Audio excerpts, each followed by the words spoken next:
Hi, this is Mark Wade at CenterCityCondos.com, Berkshire Hathaway, Fox and Roach. In this podcast, I'd like to share feedback that I generally get from buyers after I show specific buildings in the 19107 zip code. I've been a realtor for 35 years in this town selling condos, and I hear it all. So let's go. The Western Union Building, 1101 Locust. The feedback I generally get from buyers tends to be positive. The cleanliness of the hallways, the lobby, the friendliness of the front door staff, all positives. I think buyers are surprised to learn that there's a gym in the building. They have no idea. They have no idea that parking either comes in one of two forms. You either have a license for an SUV or a license for a sedan. There are limited parking spots in the building due to height restrictions of the garage area, and the garage is 100% valet. Parking is 100% valet there. If there's any negativity I ever hear about the Western Union, it's about if they don't have a parking spot, where are they going to park? I've had a couple buyers comment about the helicopters that go to Jefferson nearby, but not enough to ever turn anyone away from the building, if you will. What else? I think the income, this is interesting. Incoming students to Jefferson, like who have maybe never been to Philadelphia before, always comment about, number one, how close Jefferson is, and number two, how the Western Union it sits in a very residential neighborhood. That I think they're always pleasantly surprised by that. Okay, moving right along. The Lenox, 250 South 13th Street. This is a pre-war building. I think the feedback I get from most buyers is they like some of the original pre-war details, from the mantles to the 12-inch by 12-inch oak parquet floors. I had one buyer comment that they like that every bathroom they see in there has a window. Closets are very large, and they tend to be very large in the units.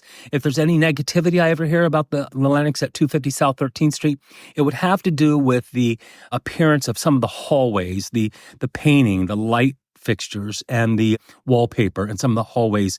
In the eyes of many buyers, I hear that they think that that's a little bit dated. Other than that, I don't hear a thing about it. Anything else negative. Center City 1, 1326 Spruce Street. I've shown this building. This is one of my favorite buildings in terms of value, and I think that comes across for a lot of buyers. They see that value as it relates to location and interior condition. I always have buyers comment that they like the two-bedroom, the floor plan for the two-bedroom because it's a split plan.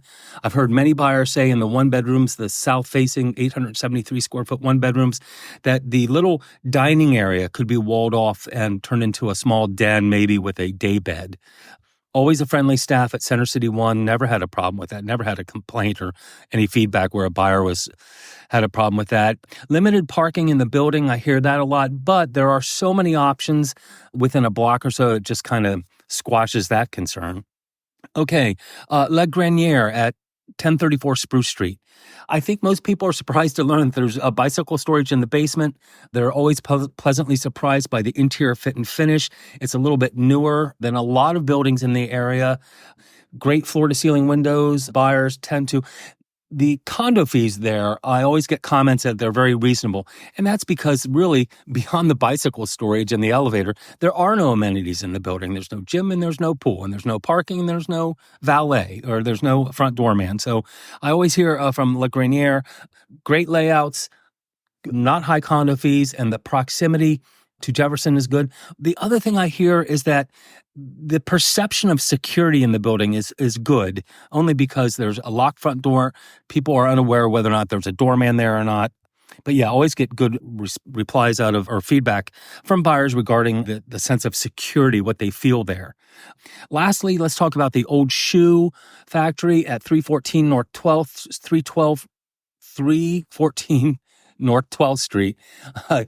Generally, I don't hear a lot about the building. I think the buyers are always surprised when they walk into a mid to high floor south-facing unit, the views. The skyline views really are unbeatable in that building, and buyers are always appreciative of that.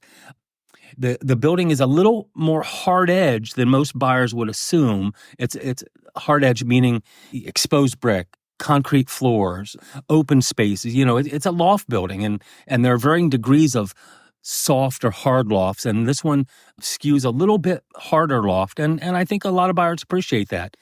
Negativity, people don't seem to care for the one elevator that seems to be slow, and there used to be just a ton of lock boxes as you'd go into the building, and buyers are always like, why are there 15 lock boxes out here? It looked like there was a fire sale going on in the building.